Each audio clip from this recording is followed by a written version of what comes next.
Buddha, with his profound insight and deep understanding of life, always focused on the immediate happiness of his disciples when he taught. His teachings were not only practical but also could be applied instantly, yielding immediate results. He steered clear of vague and abstract philosophies, instead offering specific and useful guidance for everyday life. In the Aṅguttara Nikāya, there is a story about Dīghajāṇu, a man from Kolia, who approached the Blessed One to ask about the path to happiness. This discourse is numbered in 854. 4 Buddhist teachings for achieving happiness in the present. I have heard that on one occasion the Blessed One was staying among the Kolians. Now the Kolians have a town named Kakarapata.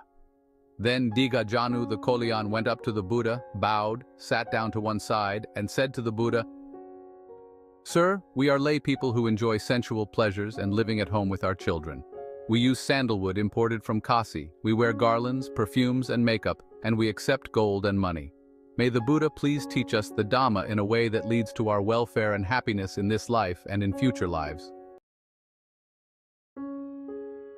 The Blessed One said, "Bhyagapaja, these 4 things lead to the welfare and happiness of a gentleman in this life. What for? Accomplishment in initiative, protection, good friendship, and balanced finances. And what is accomplishment in initiative? It's when a gentleman earns a living by means such as farming, trade, raising cattle, archery, government service, or one of the professions. He understands how to go about these things in order to complete and organize the work. This is called accomplishment in initiative. Thus, the Buddha taught that a householder must choose a profession to earn a living. Once the profession is chosen, one must maintain proficiency in it, being skilled enough to perform it well and also able to instruct others in it. This is the prerequisite for a householder, to have a skilled profession to support oneself and one's family. In this profession, one must be adept and proficient, capable of both performing the work and teaching others to do it. The second principle, accomplishment in protection. The Blessed One said, "And what is accomplishment in protection? It's when a gentleman owns legitimate wealth that he has earned by his own efforts and initiative, built up with his own hands, gathered by the sweat of the brow. He ensures it is guarded and protected, thinking, 'How can I prevent my wealth from being taken by rulers or bandits, consumed by fire, swept away by flood, or taken by unloved heirs?' This is called accomplishment in protection." Here, the Buddha's teaching is extremely practical. Firstly, the wealth acquired must come from diligent and skillful work, earned through right effort and lawful means. Thus, the Buddha rejects illegal or unethical ways of making money. Deceitful, fraudulent methods of gaining wealth are not recognized. Corrupt practices such as bribery, extortion, usury, theft, and robbery are all considered unlawful. Furthermore, the Buddha emphasizes that the wealth should come from one's own efforts, created by the strength of one's own hands, by one's own sweat and hard work. Such wealth is considered legitimate and rightfully earned. Why does the Buddha emphasize this point? Because according to the Buddha, people only live happily with a life that is pure, healthy, and supported by rightful, lawful wealth. Here, the Buddha reminds us to protect that rightful wealth from being taken by rulers, destroyed by fire, swept away by floods, stolen by thieves, or wasted by unworthy heirs. The third principle, accomplishment in good friendship. The Blessed One said, "And what is accomplishment in good friendship? It's when a gentleman resides in a town or village. And in that place there are householders or their children who may be young or old, but are mature in conduct, accomplished in faith, ethics, generosity, and wisdom. He associates with them, converses and engages in discussion, and he emulates the same kind of accomplishment in faith, ethics, generosity, and wisdom. This is called accomplishment in good friendship."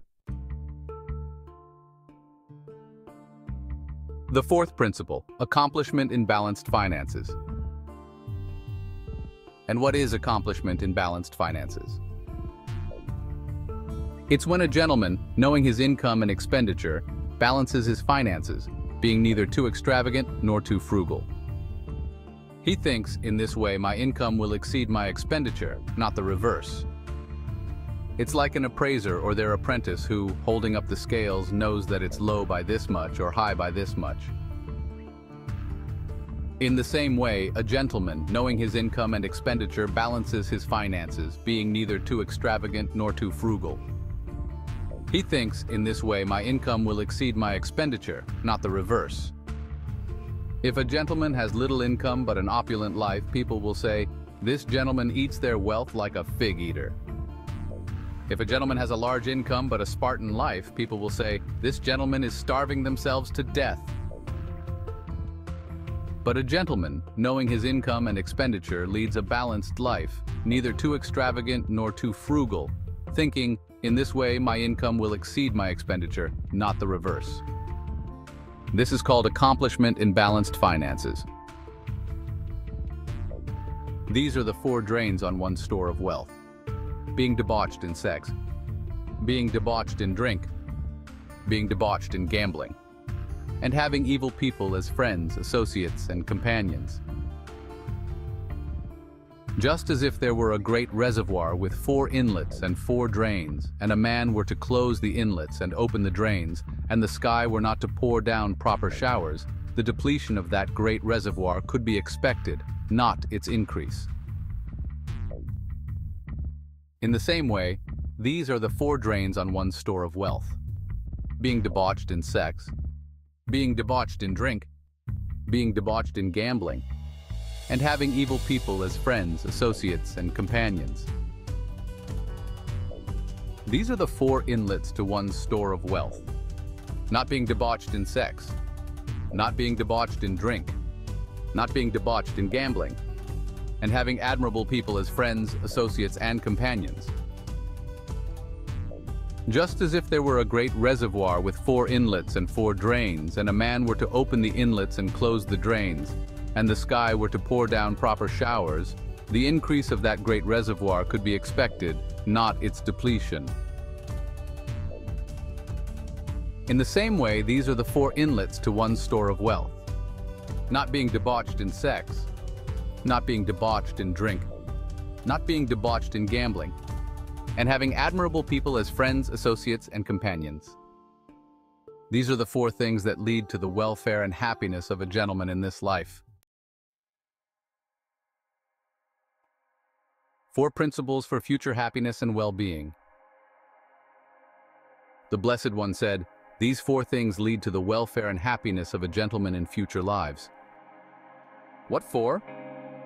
Accomplishment in faith, ethics, generosity, and wisdom. And what is accomplishment in faith? It's when a gentleman has faith in the realized one's awakening, that Blessed One is perfected, a fully awakened Buddha, accomplished in knowledge and conduct, holy, knower of the world, supreme guide for those who wish to train, teacher of gods and humans, awakened, blessed. This is called accomplishment in faith. And what is accomplishment in ethics? It's when a gentleman doesn't kill living creatures, steal, commit sexual misconduct, lie, or consume alcoholic drinks that cause negligence. This is called accomplishment in ethics. And what is accomplishment in generosity? It's when a gentleman lives at home rid of the stain of stinginess, freely generous, open-handed, loving to let go, committed to charity, loving to give and to share. This is called accomplishment in generosity. And what is accomplishment in wisdom? It's when a gentleman is wise.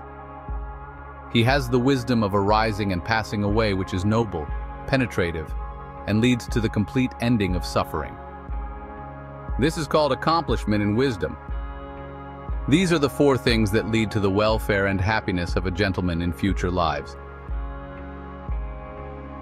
Heedful at administering or working at one's occupation, maintaining one's life in tune, one protects one's store of wealth.